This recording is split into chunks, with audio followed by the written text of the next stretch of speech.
Hey, thank you so much for waiting. Oh my goodness, I had an echo and I could not fix it. And of course, our girl Aussie Insider comes and saves the day for me. Thank you so much for being patient. My name is, well, Miss Shorty. Some of you, hopefully most of you know me.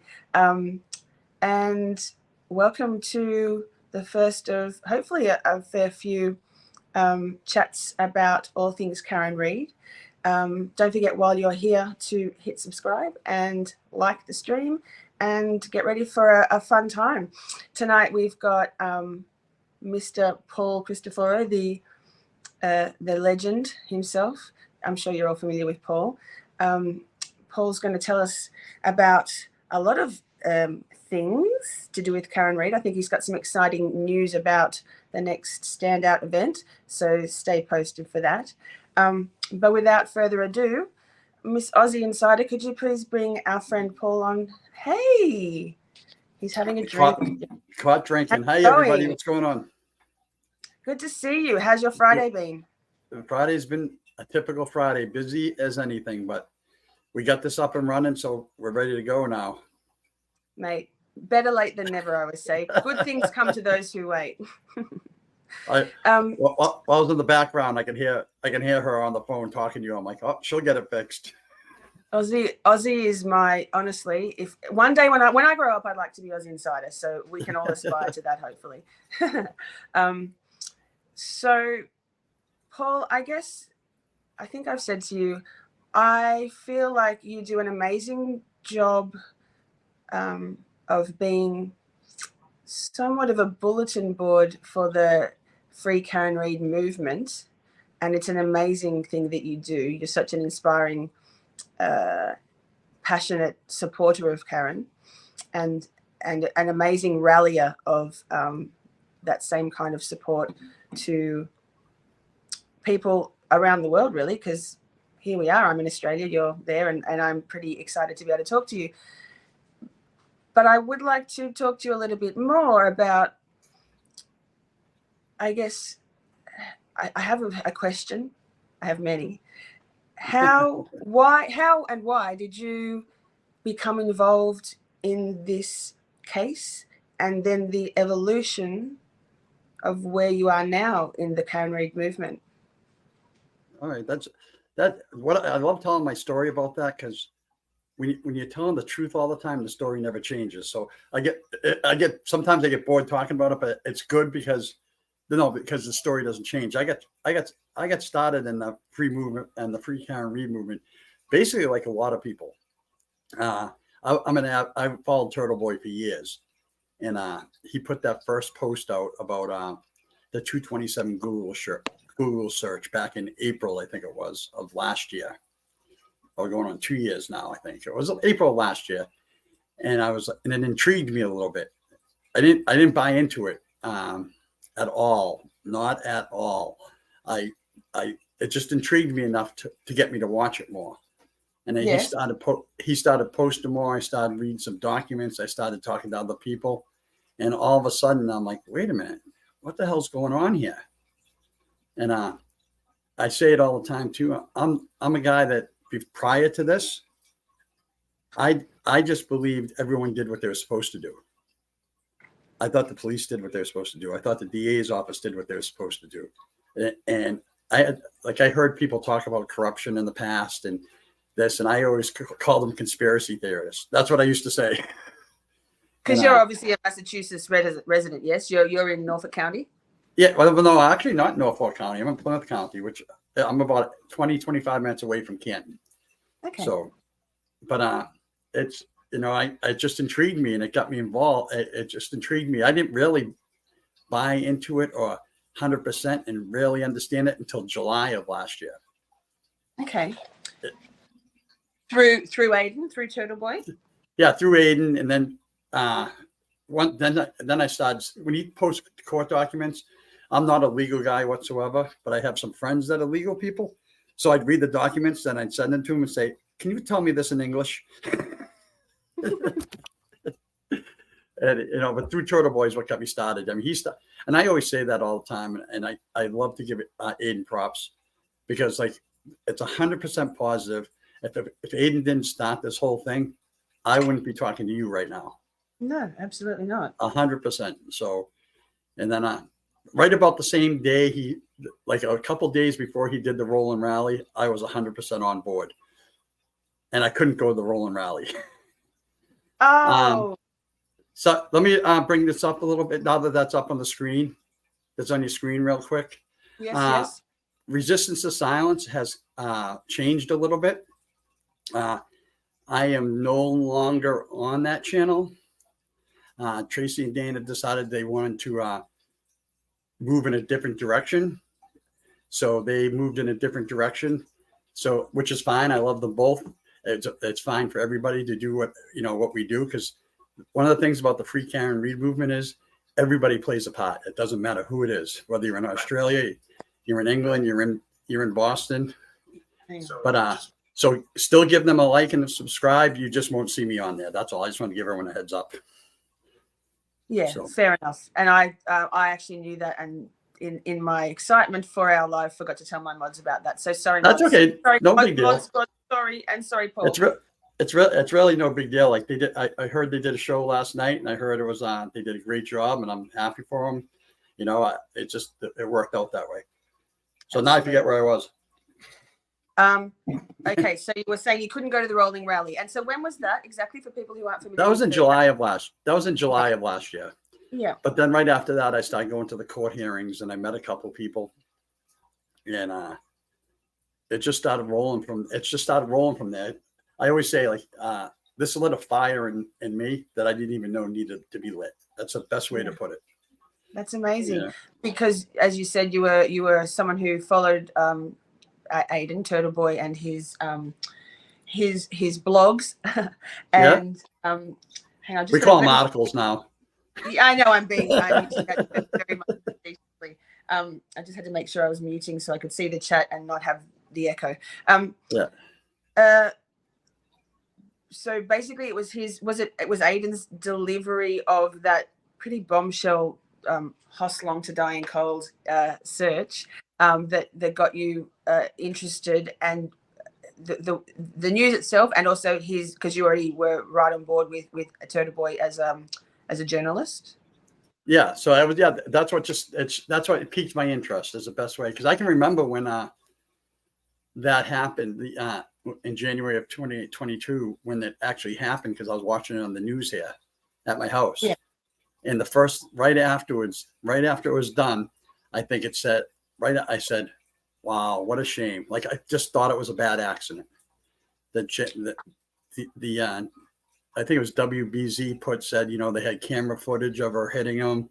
So and I thought it was just a drunken accident. Never gave it and the truth is I never gave it another thought afterwards until. So it was quite widely publicized on your mainstream media as being that, or was it just a snippet of a story on the news? Yeah, it was a story for a day or two because it was a Boston police officer that died. But for the most part, everyone thought it was just a bad accident. Little did we know that it wasn't a bad accident, and we had a lot of bad cops, which we're learning every single day. So you said before that you, as a person before this, you just presumed or hoped or had faith that, the powers that be weren't corrupt. I've heard a bit about people saying that actually Massachusetts has a bit of a history for being prone to being susceptible to corruption. That wasn't something you thought of, or was it just that you thought the police and the legal system would be honorable? Well, the truth of the matter is I didn't give it much of a thought, period. Like, I knew it was always Massachusetts. Some parts of Massachusetts are known for corruption, but it never piqued my interest. I'm like, yeah, sure. That's whatever. It doesn't happen to me. It doesn't involve me. I'm the guy that didn't get involved with anything. Before this, I'm a totally different person today than I was 2 years ago. So I guess that makes you feel like this cause, or this movement has changed your life forever and made you somebody. I'm just watching. Sorry, my cat's just curling up right behind my camera tripod. If I suddenly topple over, I'll sort it. Timmy, get out of the way. He's a dag.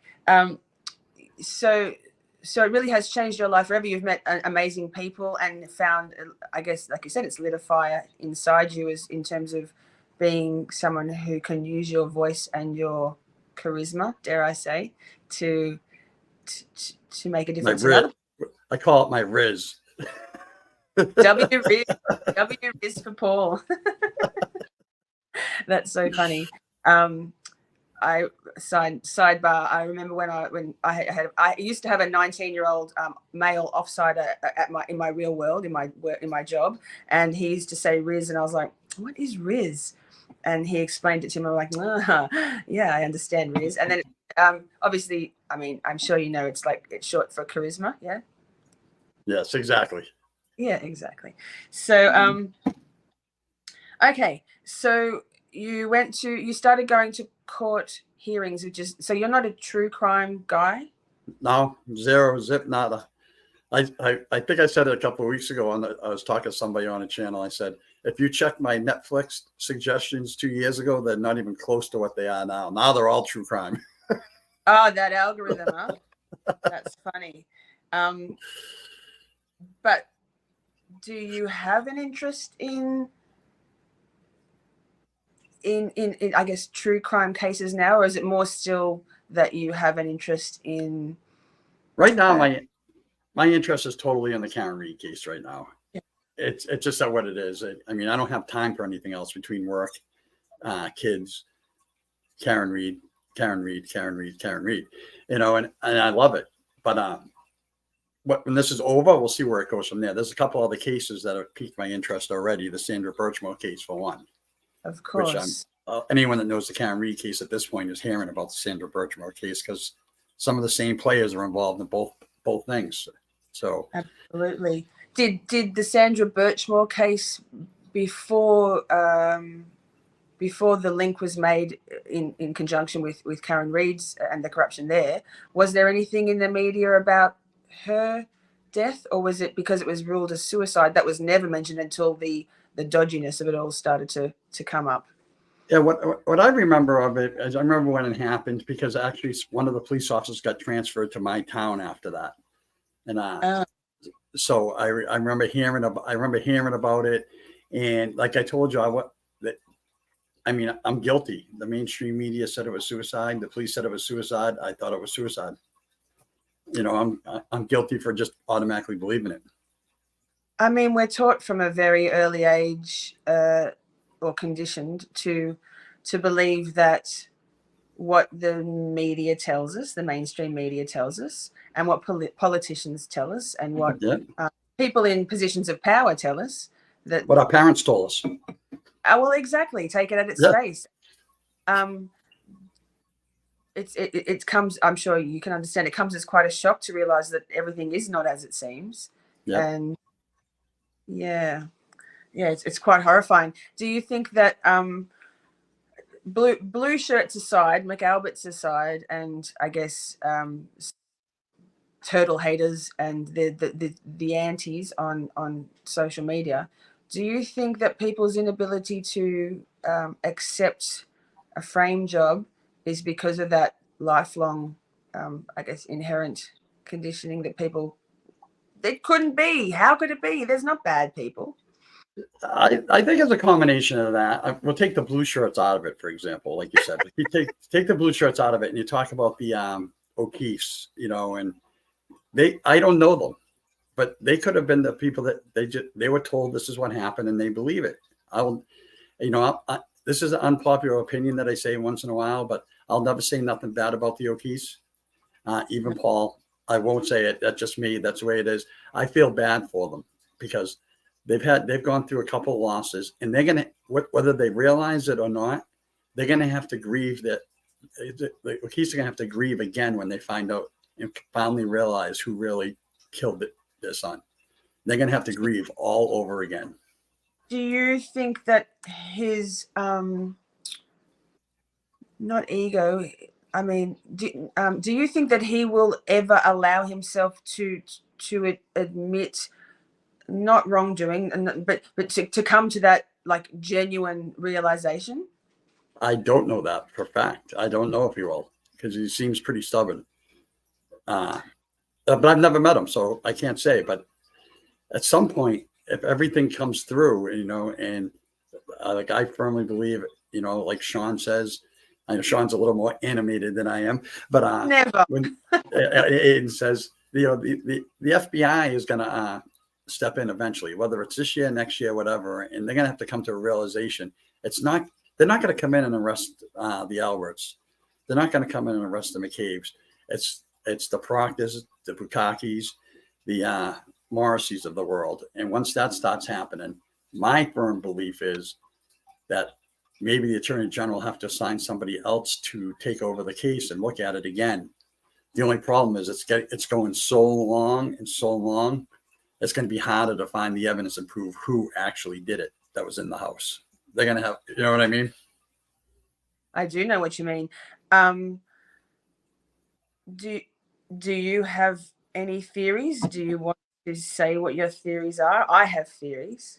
I have a theory that it was, let's rough them up a little bit, and it went wrong. That's my theory. I just don't know who, what, where, and when. I haven't seen that where who did it, but it's probably one of three people, and we know who they are. Yeah. Brian, or Colin, or a combination of all of them. Yeah. So I have a theory based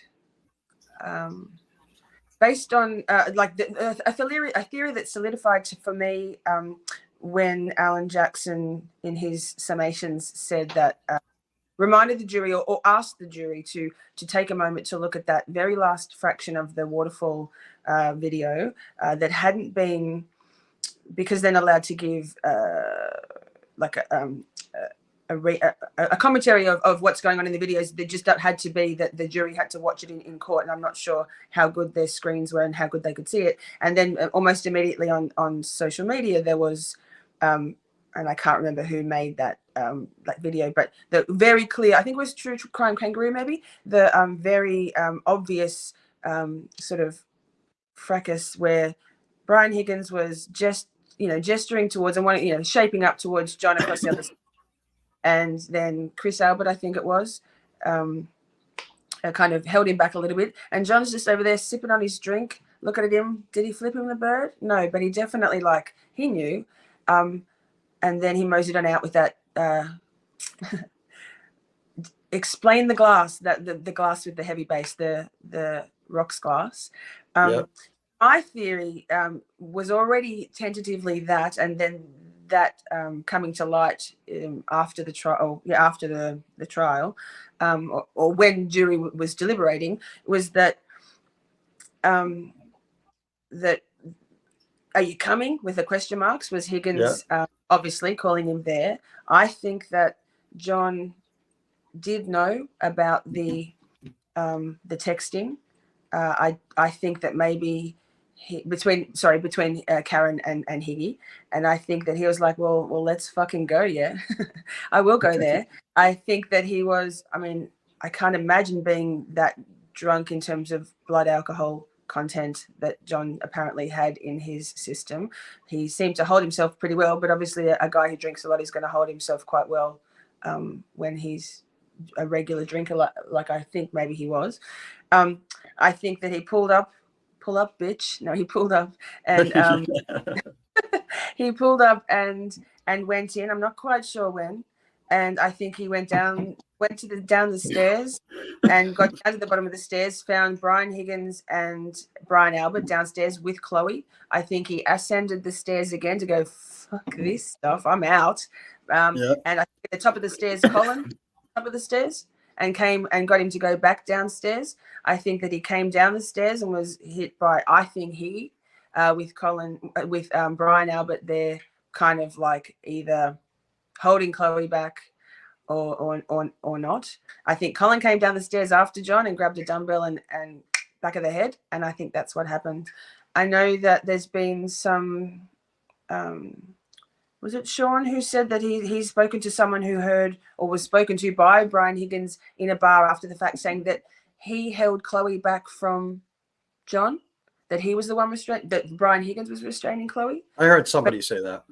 Yeah, usually when people lie, they take bits and pieces of the truth and put them into that lie to make it more believable, and that they can then deliver that lie with conviction. Yeah. So definitely someone was trying to pull Chloe off John, but I think it was Higgy that did the couple of punches. It was Brian Albert who would have the most control over his own, by all reports, very aggressive or not very well socialized dog with strangers, and it was Colin who, based on his general inability to, like, from what we've seen on videos, fight particularly well. I think Colin did the thing. I don't know. What do you think about the Jeep? What's the utility of the Jeep in the testimony of the McAlberts saying it was there at a certain time, but then Ryan Nagel and his cohorts saying otherwise? I want to go back to the Chloe for a second. Yes. Because what I found most interesting about the Chloe thing, and maybe I missed it, but I didn't. So the next morning, 6:30 in the morning, Jen goes in to the house. It was 6:35 or whatever it was. Finally, she went into the house to let Brian and Nicole supposedly know. She already called them, but to tell them that what's going on outside. And Chloe didn't flip out then. And then when they came back they came back later to do it. Brian Higgins one. No one mentioned Chloe. That's what I'm trying to get at. You never heard Chloe's name mentioned in any interview afterwards. No one even talked. Not that they thought it was a dog bite at the time, but they didn't even mention Chloe. No. Barking ever. Like Chloe was my opinion. Chloe was gone at 2:30 in the morning when Caitlin left the house. That's my personal opinion. Absolutely. And it makes sense that Albert would be able to take that dog in the car with her because it's the family dog. It's the family dog, not she. Yeah. So So do you, the Jeep? They said that Jeep was. I mean, all of a sudden, Chris and his wife are saying that, and people. I mean, Jen and Matt are saying exactly where the Jeep was in between, and the other one said there wasn't. I was still waiting to find out where they were going to go with that, and they never did. That's bugged me the whole time. Like, what's the utility? What's the purpose of putting that in their testimony at all? And also for Brian Higgins in his testimony to say that he did the sweep of the driveway before anyone got there. What do you think about that? I have my opinions. What do you think? Say that one more time. You broke up for a second. It was my computer. Oh, Paul, God. No. So what do you think about then Brian Higgins saying that he did a sweep of the driveway with his plow down when before anyone got there from the waterfall? What do you think about that? I haven't, the honest to God truth, I haven't given that one thought. Zero thought. I have. What's your thoughts? Because I don't get zero thoughts about it. The whole Brian Higgins, anything to do with the Jeep from when he left the waterfall and went to there. There's so many different stories. It doesn't matter. But all I know is there's 3 people in a car that pulled up behind Karen, and there was no car in front of them. That's all I know. So when Julie came out, when she came out to pick up her, when she came out and didn't go with them, when she was really coming to either pick up some stuff or drop off some stuff, one or the other, and then they left. You know what I mean? Yeah. So my thought, again, going back to that, using parts of the truth when you're telling a falsehood, telling a lie, or is to use parts of the truth. So I feel like he did do a sweep of the driveway, but it was obviously after there'd been some actual snow that wouldn't damage the surface of the driveway. So I do think he did a sweep of the driveway, but I think it was probably later when after there'd been a flurry of activity outside in the yard to sweep away footprints and things. So he did do after he went to the police station, got a Ford Edge that was at the police station and came back at 2:30 in the morning, maybe. Maybe. Never know. Do you think that was Higgins in the Ford Edge? I felt like I heard that theory the other day, and I go, that makes a little bit more sense, but who knows? But there was a Ford Edge there. Do we know if whether the Canton Police Department they don't have Ford Edge. They don't have Ford Edges. No, they don't. So doesn't Kevin Albert and also Colin Albert have a light colored Ford Edge? Yep, they do. Weird. So it is. Like, and I always like to say this too, because like I'm and people that are in the chat know me. I'm cocky in person. I call it cocky or confidence. But the truth of the matter is, anything I like to say this to everybody, and it's a humble thing to say. Everything I know about this case, I learned from somebody else. You know, and that's the truth. Like I told you, I'm not a true crime guy. So when I hear things and I try to save them and I try to remember them, sometimes I don't. But everything I know about the case, I learned from somebody else. And I like to give those people credit for it. That's just the way I am. I mean, I hope you don't know from direct experience in the house. No. Oh, geez, don't do that. I'm going to go check. Let me check Twitter right now. Oh my God, someone's going to clip that right now, aren't they? They're going to clip it and Paul. It's going to be on. Paul Cristoforo said he was at 34 Fairview. Lol. Yeah, no. But I wanted to get back. We were talking about how I got involved in what I did, and I wanted to just because some people might not know. It's what happened is after I went to a couple of court hearings, and then there was people who were doing What'd you do? I dropped a vape. Oh, okay. Carry on. But anyways, what happens is people started doing these standouts, especially in Canton. There was a couple people standing out in front of somebody's house, just holding signs saying Karen Reed's innocent. And then that turned into a standout on the Neponset Bridge, which is right near Canton. And then all of a sudden, a couple of them started popping up, and I couldn't. The justice page at that point had like 25,000 people on it. But if you posted you were doing a standout in the morning at this time, if you didn't log on to it for 3 or 4 hours later, you missed it. You never saw it. So basically what I decided to do, how I really got involved is I started to collect that information and post it in one place so everyone can know where the standouts were. So if you weren't on the justice page at 8 o'clock in the morning was posted, you could know it was on the justice page in a certain place. And that's exactly how I got started and all this. And then I met Tracy and Dana, and we got together and we started to say, let's do a little YouTube channel and just talk about standouts. Let's talk about protests. And then Aiden got arrested. And Aiden got arrested for the witness intimidation. And then the Canton 9, and a lot of people don't talk about that a lot. The Canton 9 got summons for a clerk hearing. And that's when we really decided, and Aiden couldn't really run the protest at that time because maybe he'd get arrested. Mm-hmm. So again, and go to jail, which he did. But what happened was, so we decided to put together a couple of protests. And then when Aiden went in jail, we really ramped up the YouTube channel, and we really ramped up taking over the protest and organizing the court hearings, organizing when I say organized standouts, every standout's organized by their own person, but sort of centralizing. Basically, that's the best way to put it. So everyone would know where it was, and just then it snowballed from there. That's how I got to where I am now. Okay, so I know you've spoken before. I think it was it when you were with Rita? Was that on Maz's show where you were talking about what part of it do you think of being support and what part of it do you think is protesting? I don't know if you want to. Oh, yes. Yeah. Like there's a lot to talk about whether you're protesting or supporters. Protesters, you hear protesters, at least here in the United States, you hear protest, you think of people like throwing stuff through windows, and that's not what we are. But so when we're at the courthouse. We're supporters and protesters. We're at the courthouse. We're supporting Karen and her family, but in my opinion, we're also protesting about the corruption that's going on in the Massachusetts State Police and the Norfolk District Attorney's Office in the town of Canton.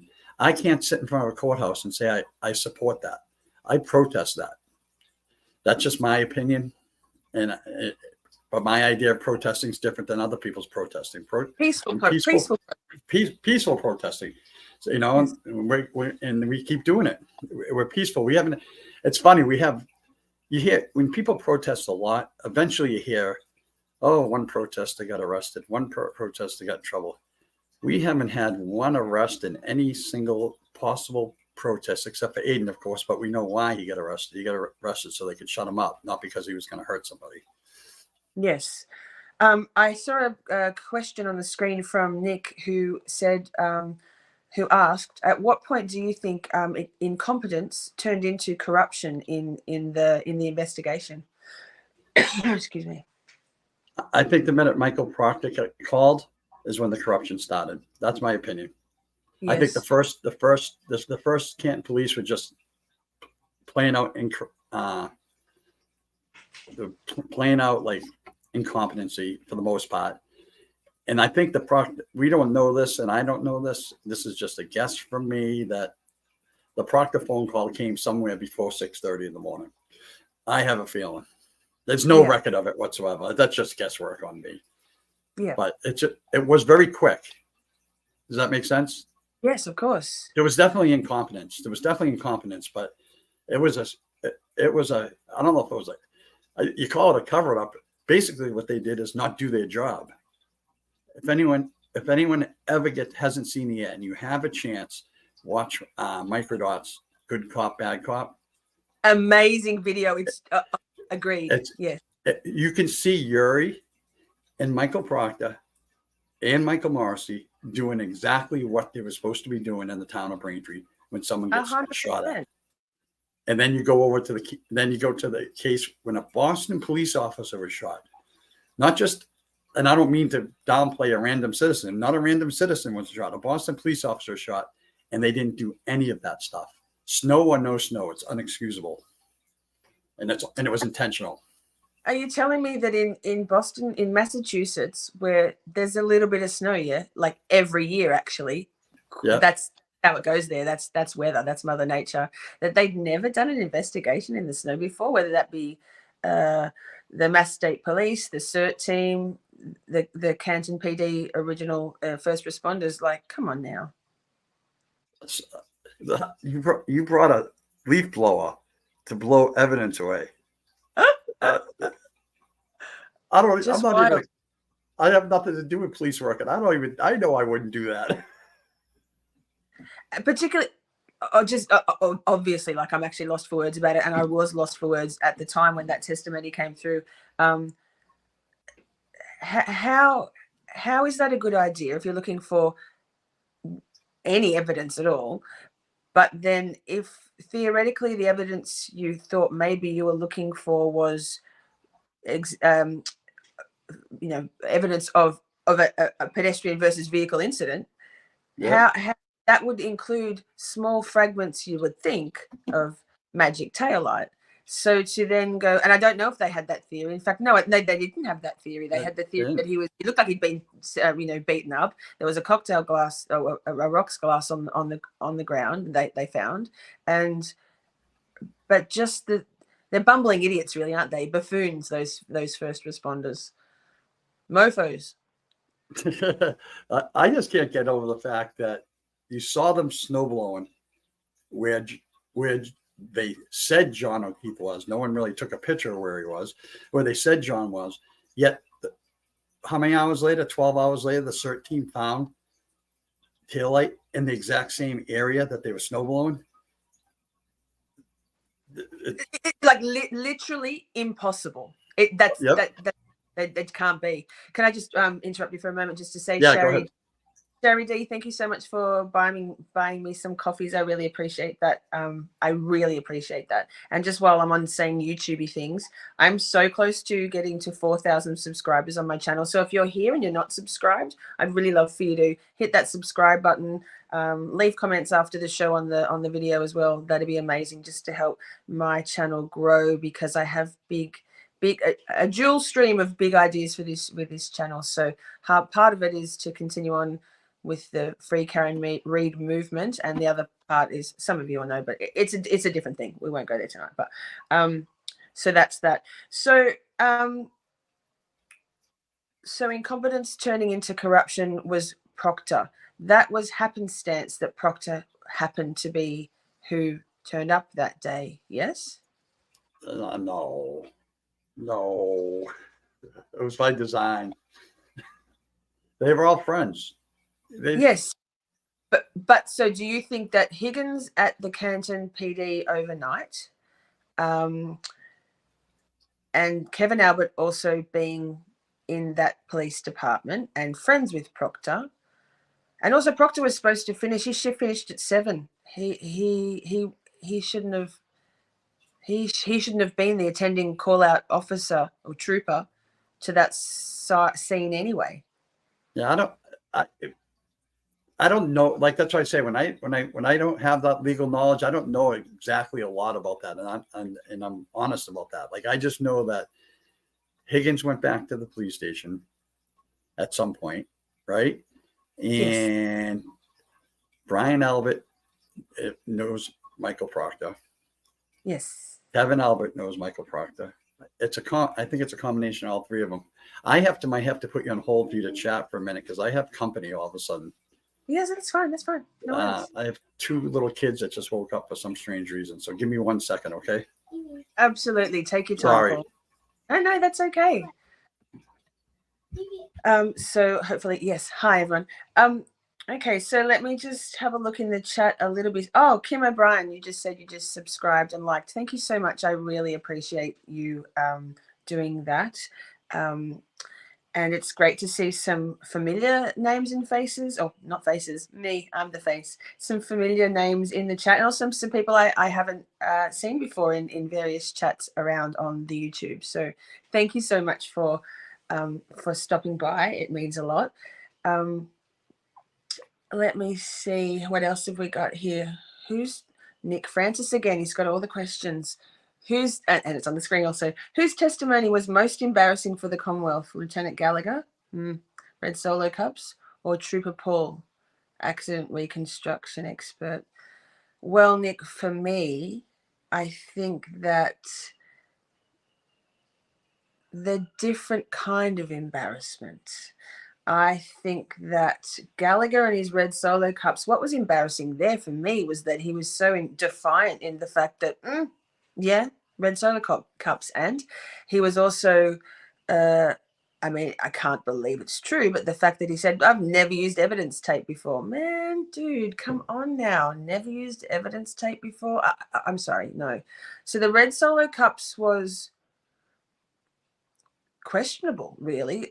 Like, you actually can't understand. So I think that contrary to maybe what Paul kind of said, I think that there was more than just incompetence at play from the get-go. I can't see how I think Canton PD is less than 2 miles from 34 Fairview. So, he's back.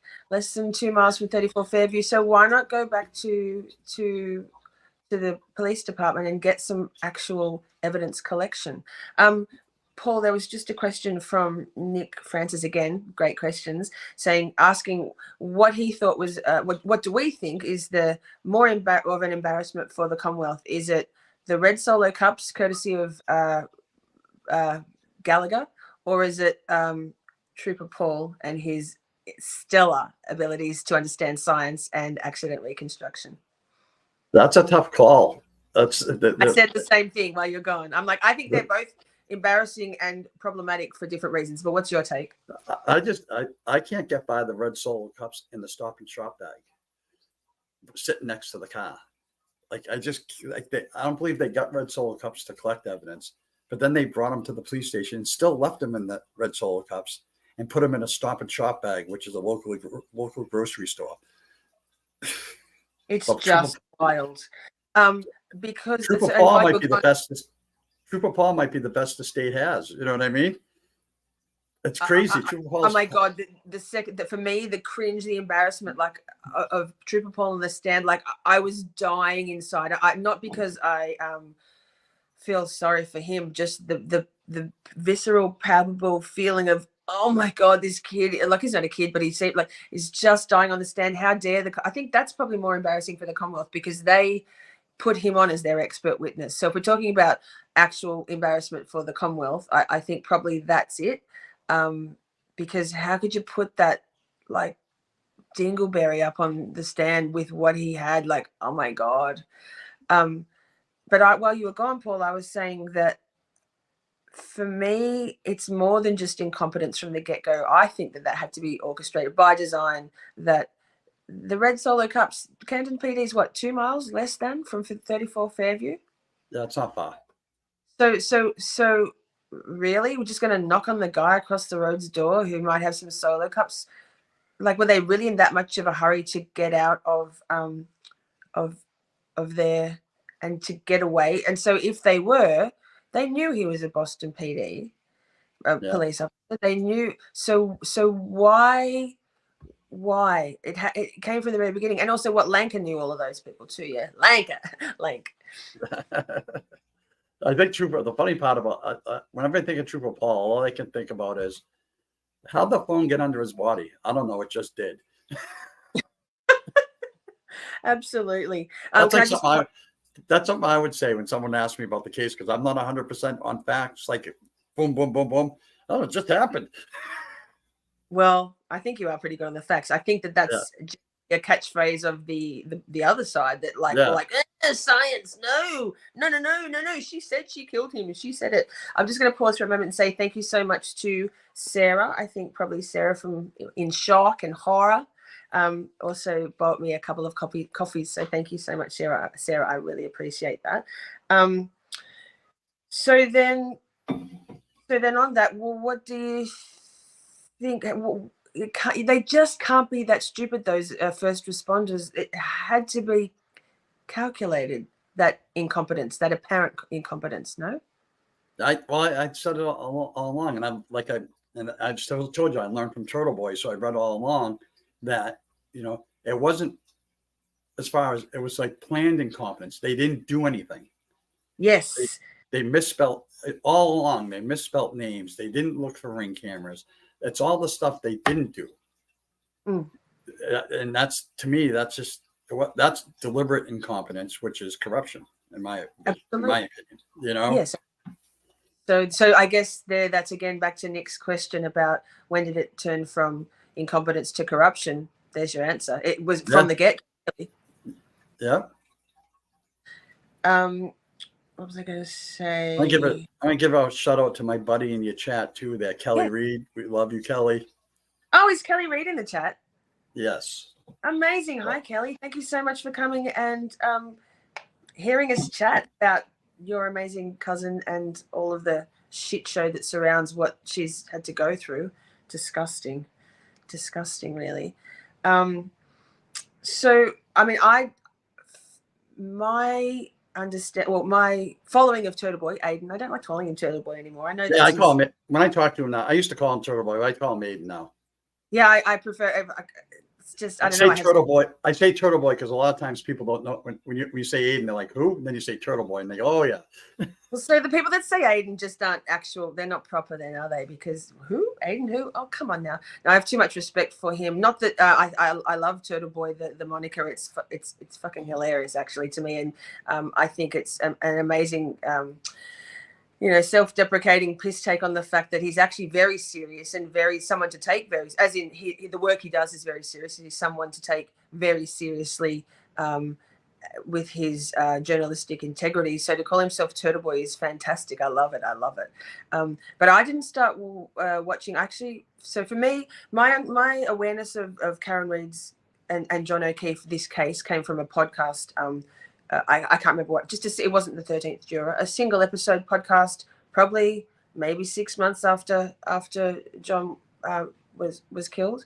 And I didn't hear too much about Turtle Boy until obviously after the Hoslong to Dying Cold and all that came out. But I very much resisted the tropes of, I kind of bought into what the propaganda, the anti-Turtle Boy stuff was going on, to think, I mean, I thought that the fact that they never came out of the house on the night, the 34 Fairview people, that to me was the biggest thing. There was no dog scratches on his arm yet. There was no Hoslong to Dying Cold yet.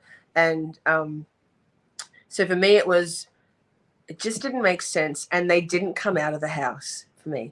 So then I heard a bit more in the pre-trial stuff in January and February, and it reminded me of the case. And I always had an inkling that Karen was innocent, and this was just sus. Yeah, this just did not add up for me.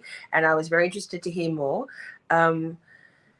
And so even then, I didn't refresh my memory too much on anything until trial started. And from the very beginning, Paul and Erin O'Keefe's testimony was touching, and I had an open mind. I wasn't going into it going, no, Karen Reid is innocent, because I wanted to go in as a juror, and just the small things I knew, and that my personal feeling about things, I didn't want to color it. So, but as soon as all of that red Solar Cup shit started happening, I was like, hang on, hold up now. This is very weird. And it wasn't until, cringe. It wasn't until, Jen McCabe mentioned Turtle Boy on the stand. I'm like, okay, fine, that's it. I have to go and watch some of his stuff. I have to know what the fuss is about, and I know that was a very pivotal moment for a lot of people who, in terms of Aiden Turtle Boy's channel growth and his justifiable explosion in popularity and followers. And honestly, I was kind of embarrassed to admit, but freely admit, that I bought into all that Turtle Boy shit that people were saying, that he's just this and that, and he's a bully, and he's been violent, inciting violence, or harassment, not violence, but harassment. So it's been, and since then, for me, I feel quite honored to have, and proud to have opened my mind up a bit against that stupid shit, and taken on following his stuff, because the vibe that he brings, and that the community in his chat brings, is just so amazing. It's so special. It's such a special feeling to be on this side of such an amazing movement. Yeah. Well, it's definitely a 180 for you, because I already know what you're going to do when you meet him. You know what I mean? I promised Meredith I will not flash in my boobs, yo. I was just lol. True, though. Like he's just such a charismatic, and there's just something about him that's like, I mean, no, I won't flash my boobs, God. And plus, from Australia, it's a safe thing to say that the shirt stays on. I said, like, because he said thank you on that tweet, and I mean, just not even boasting, but quietly followed me back, and I'm like, and by the way, tell Meredith I promise I won't flash my boobs. The shirt. I know, I'm kidding. Everyone knew you were kidding. I just thought it was funny. I mean, I was kind of kidding, to be honest. I can't say what I do if I'm a person. We'll probably never know. But put a pin in it, Paul. Put a pin in it. I mean, yes, Sarah and Shock and Horror just said, Miss Shorty, tits out for Turtle Boy need to be more your merch. I mean, I'm not mad about that idea. I think that it's unlikely that Turtle Boy's going to take that on as his merch idea. So we'll I'll put it in the probably pile, huh? There you go. Too funny. Has anybody in the chat got any questions at all at this point for Paul or for me? Oh, someone just said stay classy. Mate, I'm classy all the way, but Who said stay? Hey, listen, this is as classy as we get. I've never claimed to be a lady. I have a distinct propensity to profanity. Street Squirrel, I just want to say hi to Street Squirrel, my buddy. He just showed up. Yes. But if people think about coming here and think I'm going to be extremely classy, they have never watched my channel before. I am me. I will be me. I will be spicy. I will be sassy, and you're going to enjoy it. Or if you don't, adios. Absolutely. So, Paul, how do you cope isn't the right word. How do you feel about your relatively newfound sort of public face within the movement? I know you actively post you post often and regularly about things to do with standouts and things. How has it made you feel going from, I guess, absolute anonymity, no shade, but to being like the man behind the pink shirt, Paul Cristoforo? And I might have told you when we were talking before or whatever, but like I still think of me as average Joe. But you're famous average. No, I don't look at it that way. Kelly gives me a hard time because she and jokingly, because we're really good, we've become good friends. But she's like, you got a makeup kit in your car because when the news shows up, because you're getting ready to be on the news. But that's just all. I feel good about what I'm doing. That's what the bottom line is. I believe in what I say. I believe what I say. I understand. I tell the truth. I know I talked to you about this. There's negativity out there everywhere. Yes. And sides battling back and forth. I don't participate in any of it. That's just the way I am. I don't care what anybody says. Someone can go up and they've made fun of me on Twitter, and I don't even participate. I block it. Tell me who they are. I'll hunt them down, Paul. Yeah, I know. Oh well, you got some hunting to do. I'll tell you afterwards. No,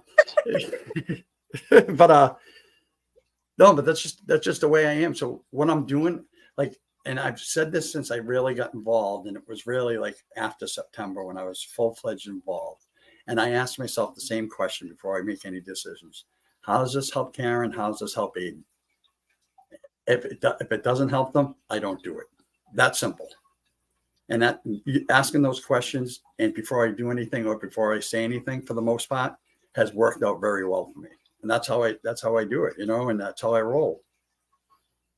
Your block and mute game, mostly your block game is very strong, yeah, on Twitter. Oh, it's instant.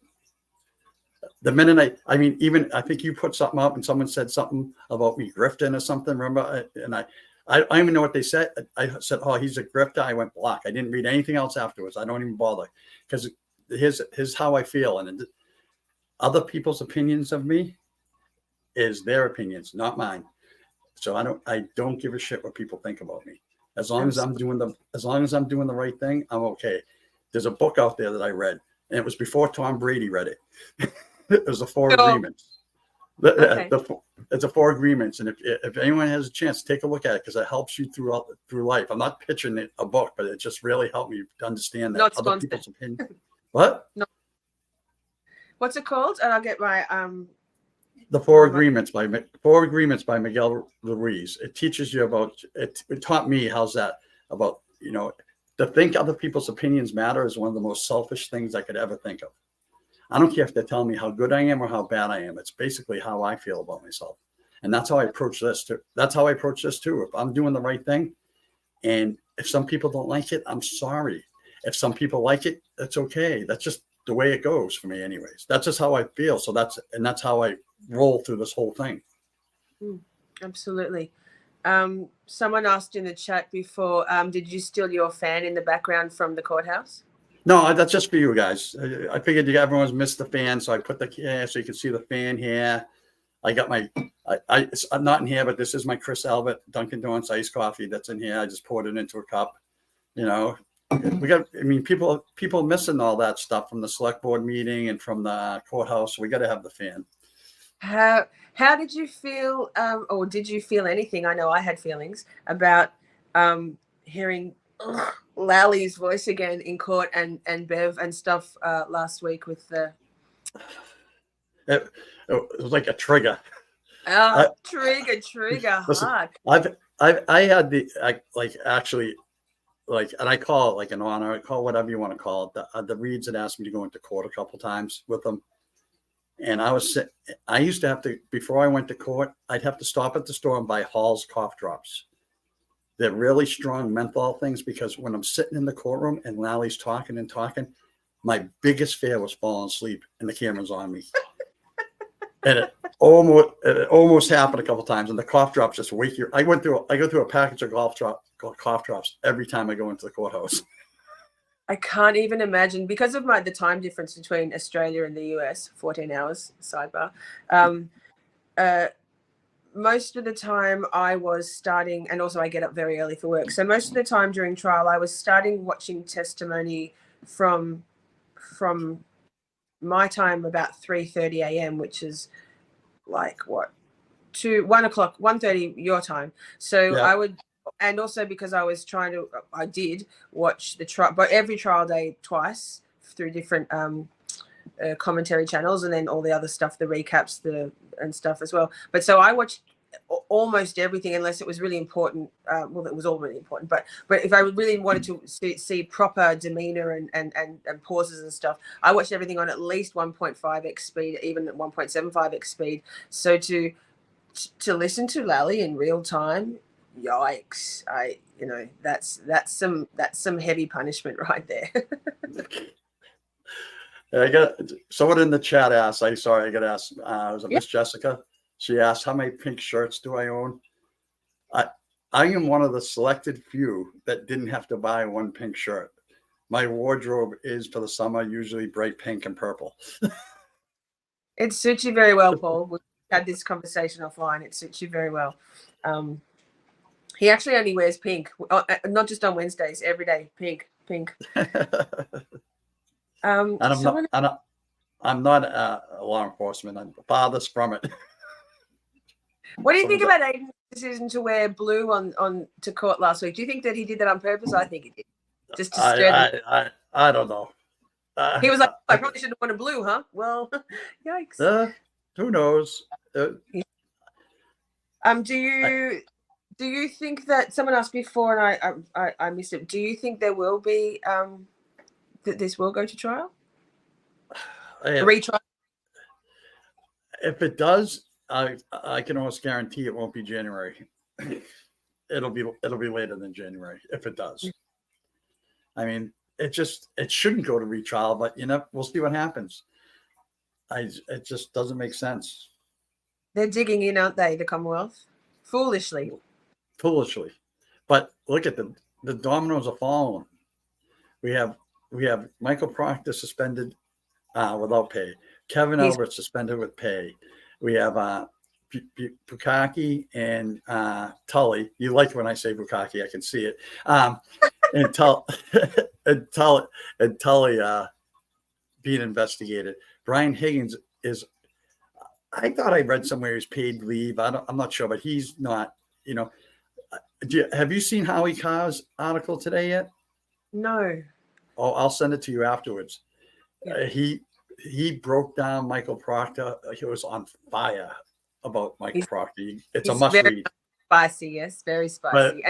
He's on. But so far the dominoes keep falling. So eventually all the dominoes are going to fall by the time they get to trial. What's he going to use for a case? And that goes for Aiden too.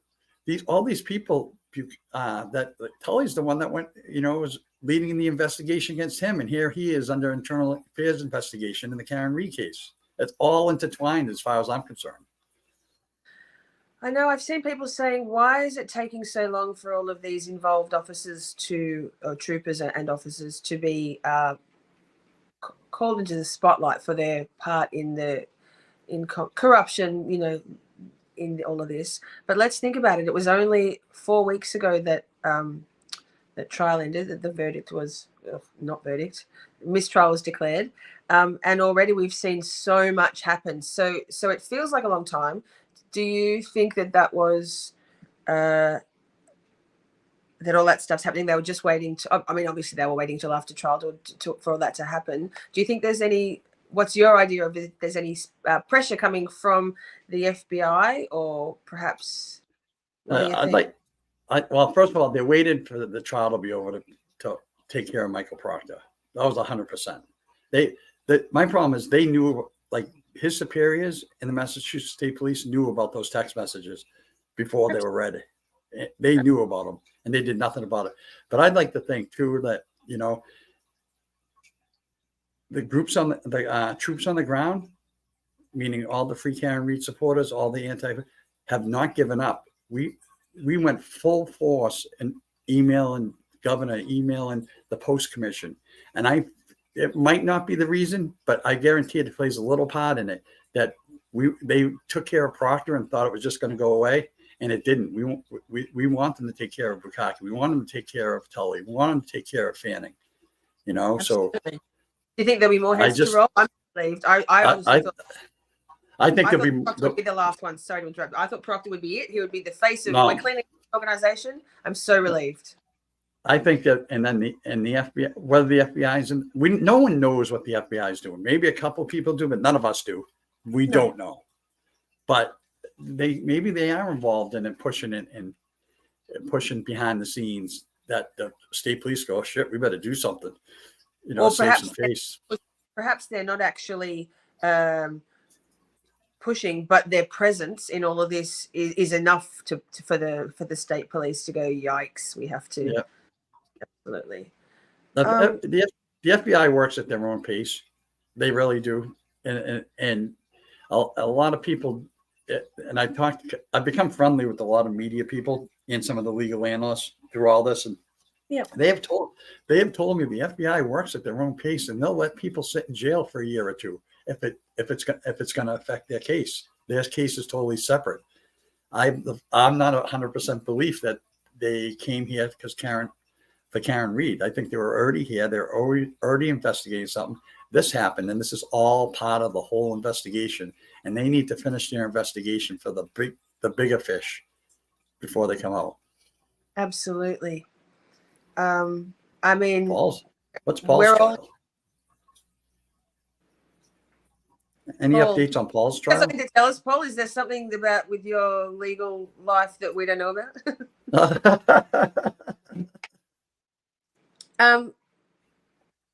Paul, you were there, obviously. Obviously, we've seen those amazing photos of you just rallying the troops, and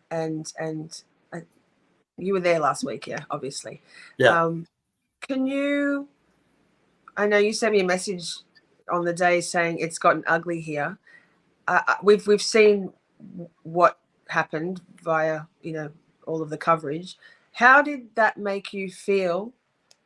Seeing it turn to that? Well, when I say ugly, like the real uglies, the biggest uglies online. It is the biggest ugly. The last day of court, there was a couple hundred supporters for Karen Reed. There was about 16 to 18 supporters in blue shirts, and the difference it's just that they're very angry. And they're angry for the wrong reason. I saw someone post it, or I saw someone say it today. It's like they're saying there to support your case, but they're really, their agenda is just to make sure that Karen's guilty. It's just weird. I don't know. But to witness it there, it was fine.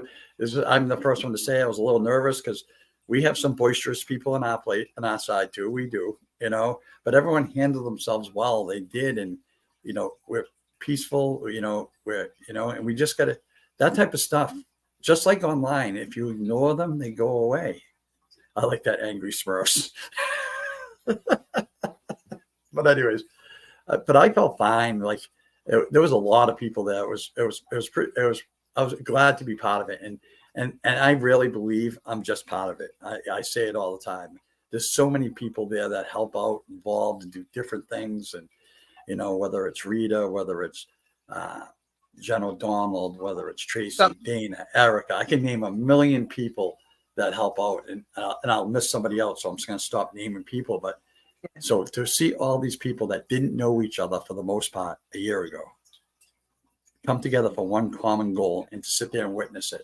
I will tell you this, and I haven't told many people this because we've been doing this for a while. Aiden started this. He started with the rolling rally. He was doing these protests, and we're doing these standouts. And then the first day, one of the biggest days of the trial, I don't forget what day it was, but there was a couple hundred people lining the streets.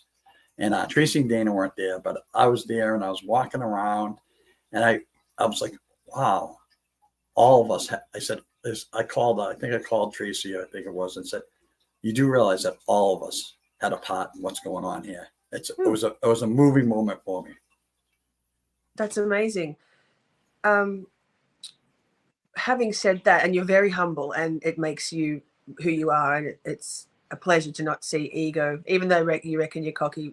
You're very humble about this. But at the same time, you not lead in. You are a part of a team, but did you not lead a moment of silence for Officer John O'Keefe that day? Yeah, it was just, and it was a couple. It was actually like 3 or 4 weeks ago. Actually, it was just It was what happened was it was one of the first days that we knew there was going to be a lot of people there, and we sort of just wanted to rally people around and let them know, listen, we have a buffer zone. We can't walk here. You can't go here with your shirt on. And we wanted to make sure Karen had space when she got there, so don't run up to Karen and stuff.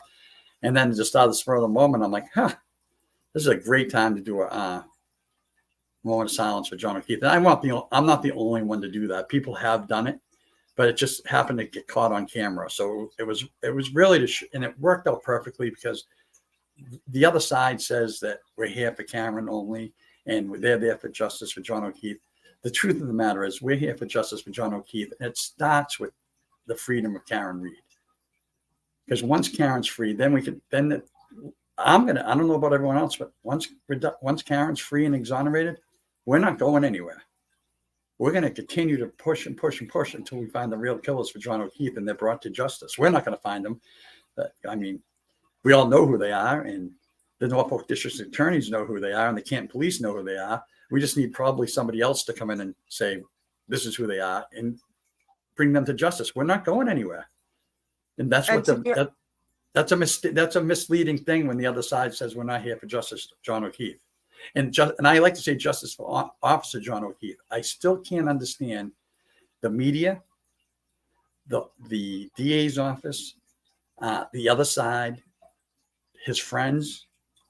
No one says Officer John O'Keefe. Nobody. No, I think there was a pre-trial motion hearing that they wanted to. That's also why none of the officers wore their uniforms to trial, because it was potentially prejudicial to have. I disagree with that. Yeah, that's not true, because what happened was during all the pre-trials, not one Boston police officer showed up. That was put in there just for the exact opposite. That's my opinion. Auntie Bev put that in that motion with the buffer zone and all that stuff. So that's why so she could say that's why there were no police officers in there. There hasn't, besides Carl Dougal, we won't even talk about him, getting thrown out of the court for the rest of the trial because of doing something stupid. But not one. That's what's amazing to me. Not one Boston police officer was there to support for a fallen officer. So then when they put that thing in there saying no Boston police officers can wear their uniform because it'll be prejudiced for the defendant. They're bull crap. They were never there. And I mean, that speaks volumes to me, the fact that no one turned up. Do you think maybe, as in Boston police support, I feel like maybe they know the truth and they don't want to show up because it compromises them, because they're backing their blue, not Officer John O'Keefe's blue, but the organization, and they maybe feel like it would be that would be conflict their cognitive dissonance. They know the truth, but they also have to support the way things have been going. So yeah, someone just put on the screen about the Chesna trial. That was another trial that happened before this.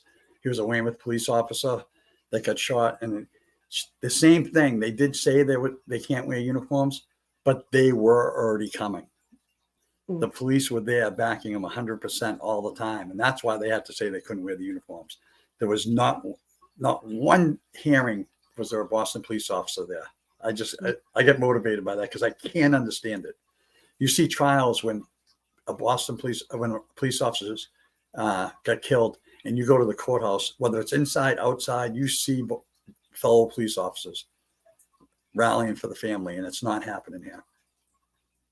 It's just so distressing, and I can imagine that would play into the O'Keefe family's distress, even though they might not allow themselves to think about it, but that the only people seemingly to support them are the McAlberts. So who do you hang on to in crisis? The people that are around you and are there for you. And so it must be hard for them to on some level understand that there is no Boston PD support there, well, not publicly, and that must make it very hard for them. Yeah, and it does, but I'm not a police officer, so I have no idea. But listen, like, if you're a Boston police officer and you knew what happened and you understand what happens. I know it's tough for people to speak out because, I mean, that's their livelihood and stuff, but are they putting their livelihood over the truth, over another man getting killed? That's what I can't get through that. I support the police 100%. And that's the other thing people say. I want to say that. Other people say that we're anti-police. We are the farthest thing from anti-police. We are anti-corrupt police. That is it. When we were at that courthouse every single day, there was Dedham Police, Massachusetts State Police, and CERT teams. That's what they were called, of mixture of people from different towns there. We got along with all of them. There was no issues. We actually worked. Rita would talk to them every day, and we'd talk, see what was going on. So the people for the other side to say that we're anti-police is just, it's crazy. We're just anti-corrupt. The only problem is we're finding out there's a lot of corrupt police, at least in Norfolk County. No, I think that's probably universal. Although you guys seem to have a concentration, absolutely, in your way. With back to last Monday, how did it feel to go from the buffer exclusion zone to being? Did that obviously the blue shirts all turning up heightened the intensity of the situation? I can imagine. Did it also, having it just like whoa, right in a bit like a mosh pit almost? Was that also quite surreal? Yeah, it was. And the truth is, that's the way it should be. We should be in front of the courthouse. And that's my opinion. You know, I mean, I know you're not, but we are in the United States. You know, we have a First Amendment right to say to do what we want to do. And I understand the judge worried about the jury and all that. And, you know, there was a bunch of us that filed a petition to get that removed and went to the state Supreme Court. And we actually conceded in our thing before they made the decision that, listen, the jury can meet someplace separate, get busted and go in the back door. It will never affect us. And what did they do? They actually put that in there, but still denied it.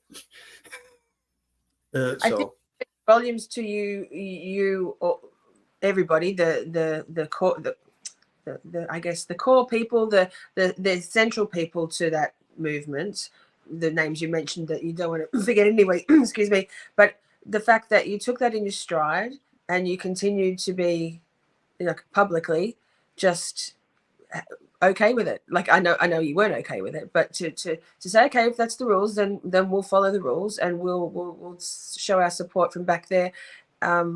It's admirable, really. And that's through this whole process from before, when Aiden got arrested. I say it all the time. The Commonwealth of Massachusetts, Norfolk County aren't very smart. They really aren't. I think it's called the Streisand effect. People say it's yes. called. Like, yes, it is. They arrest Aiden to try to get him shut him up. We got louder. Then they tried to charge the Canton 9, which still haven't even got an answer whether they're getting charged. We're getting up to a year almost. Well, almost 9 months now. We don't know if they're getting charged. We got louder. They put Aiden in jail. We got louder. They gave us a 200-foot buffer zone. We got louder. So I'm afraid to see what the next motion is going to be for the next trial if they have it. I have a hunch they're going to shoot for a further buffer zone. I really do. Wow. You heard that juror say that whether you tell him the truth or not in his affidavit will say that they could hear us outside. Come on now. Well, we could hear the sirens, but in the courthouse. Excuse me. There was never any. Maybe it's different for when you're there, but you could hear the sirens. But you could never hear anything other than sirens or tooting. There's no, on the. When I was in the courtroom, I never heard a word outside from outside. But that was because you were inside, not outside. Maybe. Say that again. Maybe that was because you were inside, then not outside. Maybe it was you they could hear. Yeah, maybe. But when I was inside the courtroom during the day, you could never hear anybody outside. You couldn't. But maybe I could say, like, when something happened that was, for example, the last day when it came back with a mistrial, it was loud outside, very loud. And we were still about 150 feet away. The police wouldn't let us go any closer. So I could picture that maybe somebody hearing us then, but the trial's over at that point. So Paul, what days? I mean, I didn't know like who you were then. What day? What testimony were you in court for? I don't think. Have you ever spoken about that? How's this? I forget who was in there that day. I do. I know I was in there. I think I was in there for Colin, and it was either Colin or Colin, part of Colin or part of Chris Albert. I forget who it was. And the other, and some other, and a couple other times with some other witnesses that really didn't say much. So, if it was Colin, was it for his direct or his cross? No, it's direct. I wasn't there for his cross. I wanted to say Alan Jackson saying the things with such succinct vigor and beautiful articulation. So good. And the reason I don't remember a lot of it, I don't care who they were crossing. I was in awe of Alan Jackson, David Unetti, and Liza. I was in, like, it when you're in the courtroom. Like, this is what I noticed when I was in the courtroom, because I was looking at the jurors, and Lally would do his thing, and they would just stare. All the jurors would look at the witnesses. That's what they would do while Lally was doing his thing. David and Alan were up there. It was like watching a tennis match. Their heads would go back and forth, watching both of them. So how is the obviously you saw the defense team outside of court also, but yeah, how is their presence when they're, I know you just mentioned that, but did it really knock your socks off to be there and to feel, was the energy, could you feel the energy and the passion in them? Yeah, it could, but meeting them outside, because I had a chance to talk to them a while outside of the courtroom, if you didn't know who they were, they are average Joes. You would think, Alan Jackson, a high-priced paid attorney like this, you talk to him one-on-one, he's a regular guy, Yeah. You can feel the charisma, and you can feel, but he's just a regular guy. And I used to call him Mr. Unetti, and he gave me a hard time. Said, "Paul, do not call me Mr. Unetti again." And I'm like, dude, that's just the respect I had. And but so David, that's what I call him now, is one of the nicest guys I've ever met. And then I loved the way David Unetti was in court. He was sneaky good. Oh, I actually, if I had to choose whether I'm more fangirling over Jackson or Unetti, it's Unetti all day long, mate. All day long. He's just, they're both great, but for me, crushing hard on David Unetti for sure. Yeah, just like the rest of the women around here. And the inflection in his voice, I presume that's a Boston thing, the way because the inflection in his voice when he asked the questions. Yes. So good. So good. Yeah, he snuck in comments that Bev didn't even caught, whereas Alan had said them, she would have been all over him. How funny was that moment when he was getting on a roll with a bit like Lally's "What if any," but Unetti would say "Of course" as his response. Yeah, and that was when he was saying "Of course you did," and then there was an objection, of course, and Bev instructed David Unetti to not use "of course" anymore. He said, "Of course, Your Honor." Oh, so good, and she laughed. That was amazing. I've got a short cut in it. It's too good. But that is it. That's the type of stuff he just. Sometimes you miss it if you really listen to David Unetti. He is sneaky good with those little things, and yes. It's awesome. But they're just and I'll tell you this. So for all the supporters out there, just from what I've heard and talked to, the Reed family is humbled. I'm not speaking for them. I'm just judging for them.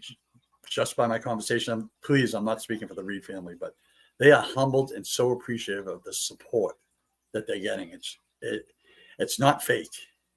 They are humble and unbelievable for the support they get. And I can't, like I said, I'm not speaking for them. That's my judgment from having conversations with them. Absolutely. Oh, I think it's unlike anything that, I am a true crime person, and it's unlike anything ever. It's quite magical. It's so special to be a part of, even from this other side of the world. I can't imagine that it would do anything other than to bolster just feelings of being believed, regardless of anything else. Just absolutely validate everything that's happening and buoy them. And because imagine if rather than the pink shirts, the vibe was the other way around, how demoralizing and devastating if the antis and the blue shirts were the majority and their voices were the loudest. Imagine their psychological effect on Karen and her family and the defense team possibly even would be. Yeah, I agree. You know, Pausing for a moment to say, yay, did we just get to 4,000 subscribers? Amazing. did you? Thank you so much. Yeah. That's awesome. Thank you. Thank you. This is pretty cool. This channel's been going for, I started it basically at New Year's over the Christmas break. And yeah, wow, how exciting. Thank you so much. And while we're doing that stuff, also Ernie Birdie, thank you, Aaron, for buying me a coffee. That's really cute of you. I really appreciate it. Cute and sweet and love you, girl. Let me think. Okay, so you've got something coming up that you just made an announcement about? Yeah, we made an announcement today. I want to talk about it, especially for all the people that are in the Boston area, because I believe you do have some in there. So we've been talking for, it seems like forever, about going to the State House and doing a protest. Yeah. And it takes some coordination to do a real big one. So we'd stop planning it, and then something would happen in Karen's case, and we'd have to rearrange. Then something would happen in Aiden's case and rearrange. And then the other day, some girl just decided herself to go stand in front of the State House by herself with a sign. You weren't familiar with her? She was a stranger? No, I know. No, I know who she was, but she just decided on her own just to go stand out in front of the, and myself and a few others that got motivated by that. We said, screw it. Let's just schedule. We're going to schedule a standout at the State House. And we're going to do it this Tuesday coming up from 3 to 6. We're going to stand out in front of the State House. It's not, our vision of the State House was to have 500 people there, a podium, doing some speeches and stuff. That's going to happen eventually. But right now, we're just going to go up with the many people that want to show up and stand out in front of we got to get this stuff in front of the State House, in front of the governor of Massachusetts, in front of some representatives. Get these signs out, get our voices out, and we need to be heard. We've been at Michael Morrissey's office a few times. We know we've been heard there.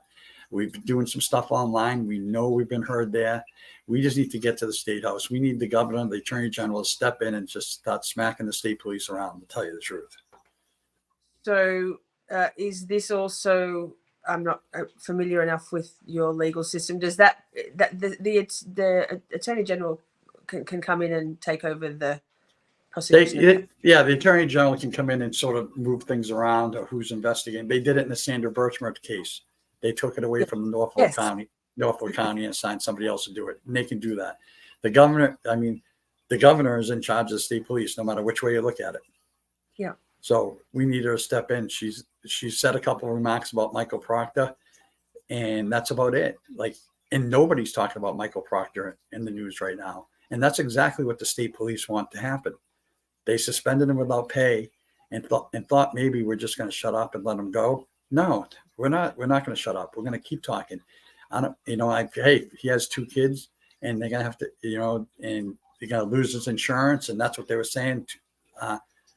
Something we didn't do those text messages. We didn't drop those taillight pieces. We didn't misspell names. We didn't not interview everybody. We did not lie on police reports. That was Michael Proctor who did that. So if he loses his job completely, that's on him. It's not on us. Yeah. So have you notified the mainstream mass media about this standout? I haven't yet. I just got all the stuff together. I'll probably do it tomorrow because I usually send out a press release on it. Right now, we don't know how many people are going to be there because it's for those that aren't from around here, 3 to 6 in downtown Boston is very hard to get to. It's a lot of hard to get out of there. So we're just going to see how it goes. Like I said, I've built a relationship with a lot of the local reporters and some of the national reporters while I've been there. So sometimes when something like this is, I'll just send them a group text and say, hey, this is happening.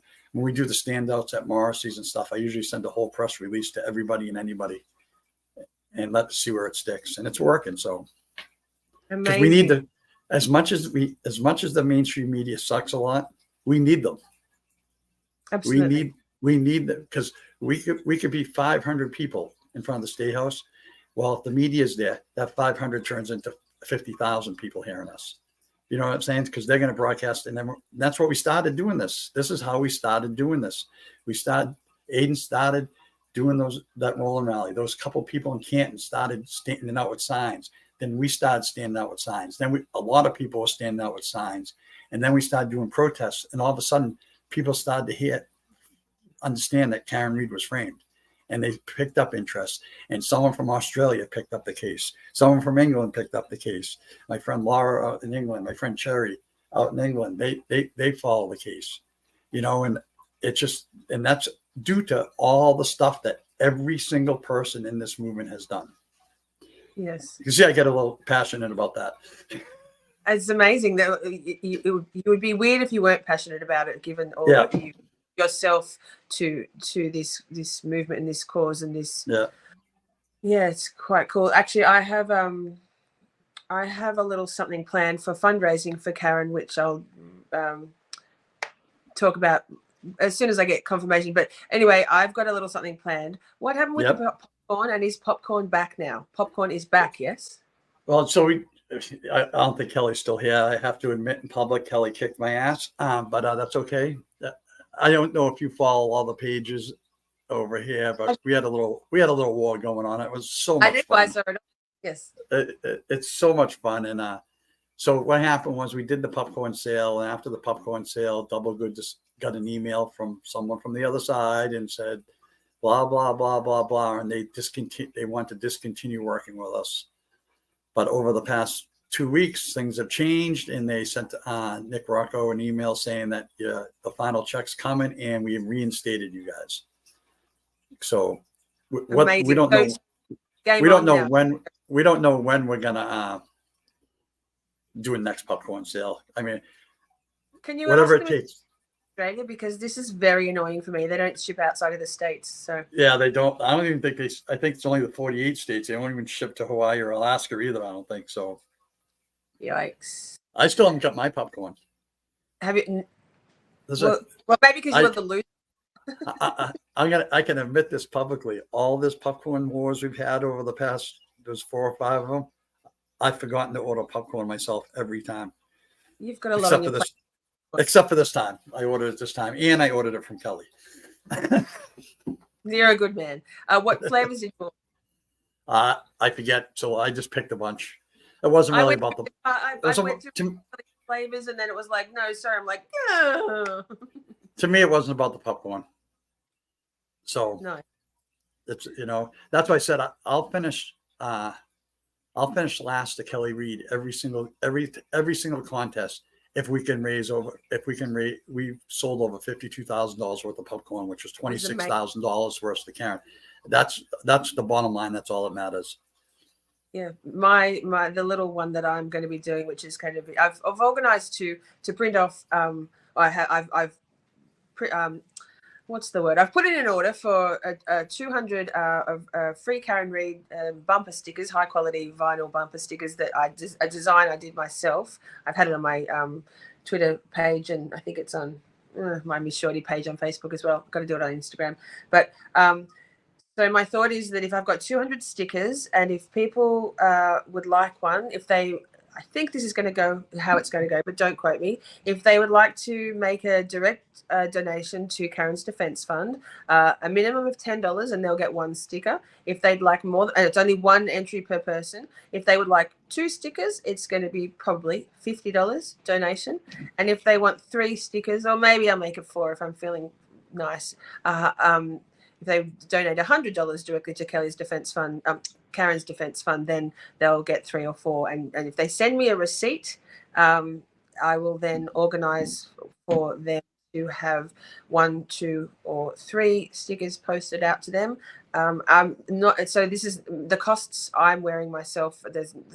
I'm not going to be touching the money at all. It's going to be directly to the Defence Fund, and then post it out. So the cost of the stickers and the postage, I'm probably going to send out some batches to some of my favorite people in the US. Maybe you're one of them, Paul. To The to favorite them, person in the US.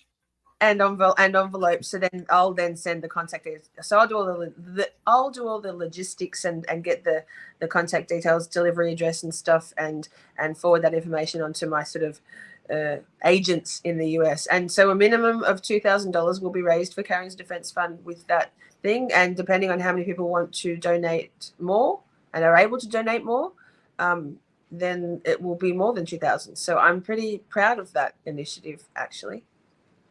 That's awesome. I'm excited. I told you I can help wherever you need me to help. I'll help you with that. Thank you so much. So Sarah posted the link in there too, right, to her defense fund. Yes, that's the best way, the quickest way to get her some money. It's gonna take a lot of money to get through another trial, and you know, people look and see the money that was raised and go, "Wow, that's a lot." I go, "That's not even putting a dent into it, really." To tell you the truth. Wild. Yeah, I've made previously I think 3 donations. It just, I don't know, like, I hate when the trolls say, well, I should be sending money to defend a murderer. Oh, no, we're doing it because we believe in her. She is factually innocent. Karen Read is factually innocent. And I think it grinds their gears, the blue shirts and their little minions, to know that it's not just unfaltering belief and support, but that it's exponentially growing that belief and that support in Karen and her family, and to get this shit stopped. I agree. So we'll make it happen. I actually probably have to get going shortly. Yeah, same. My phone's starting to die, so we'll call it on. I've got to get a charger that clips into my YouTubey stuff because I'm an official for now. So thank you so much, Paul. Is there any final thoughts? I mean, that you would like to say? Where can people find the details of the standout on the pages? It'll be on the face. It's on all the. There's a bunch of different Facebook pages that we use, but I believe it's been posted on Twitter a couple times already. And I don't post a lot on Twitter because I just don't feel like dealing with the bullshit on there. But a lot of people take my stuff and repost it, which is fine by me. I just don't like. I don't post much on there. I just very rarely. Me neither. Sorry, I laughed a little bit. It's just so vile. It really is, and I don't like to participate in violence. I know we talked before about like this. Just negative energy just sucks, and there's enough negative energy in real life. Never mind internet. Add to it. I can deal with the real life stuff. I just don't want to deal with the other stuff. Well, it's already on there now. There's a Twitter handle called Free Karen Read and Karen Read Updates, 2 different ones that I think believe they already reposted the information. Okay. And Maza, we all love Maza. And Maza's great at taking my stuff, especially when I want to post it. Sometimes I'll send it to him, say, hey, can you post this? Like, I'm not a big self-promoter, you know. A couple friends posted about this one tonight because it's just me. I just don't want to go on and say, listen, I'm going on a show tonight. So I say, hey, Michelle, go post this for me. Amazing. Say big, okay. Well, thank you so much, Paul. I have. You're going to be live tomorrow. You're live tomorrow night too, right? Yep. Paul O'Keefe's Crotch is coming on to talk about like addiction with me in a second round of addiction. Like my Let's Talk series, we're going to do episode 2 on addiction. And I have some other exciting news.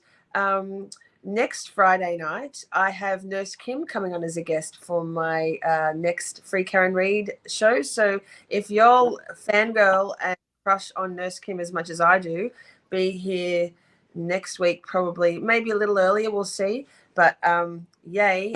I might crash that. You might crash that, really. So you're going to show your boobs like I'm going to show Turtle Boy my boobs, huh? No, I just think it would be a great show. Yeah, absolutely. All right. Well, on that note, thank you so much, everybody. Don't forget to hit like after the stream's ended, if you could comment on the stream, that'd be amazing. That helps get my content out into the algorithm engagement. So engagement with my content. Share this episode to people who think they might enjoy it. Watch it again. I'm looking for views on my content so that I can hopefully become monetized, not for ad revenue, but I'd love to have memberships so that we can build a community that we've already got going here, but an even stronger community. But oh, one more thing. Thank you so much, John Duncan, for the Buy Me a Coffee. I really appreciate you helping me out financially that way. It means a lot to me. All right. Well, thank you so much, Paul. Thank you, chat. No, Shorty. thank you for having me on. I really appreciate it. It's been fun. I enjoy talking to you, so it's great. Same. Right back at you, Paul. All right. Thanks, everybody. Catch you all hopefully tomorrow night, 7:30 for Paul O'Keefe's Crotch. Lol. And then next week on Friday with Nurse Kim. Amazing. I'll talk to you soon. Talk to you soon. Thanks, Paul. Bye, everybody. Bye. Ozzy, can you please log me out? Live out. We out.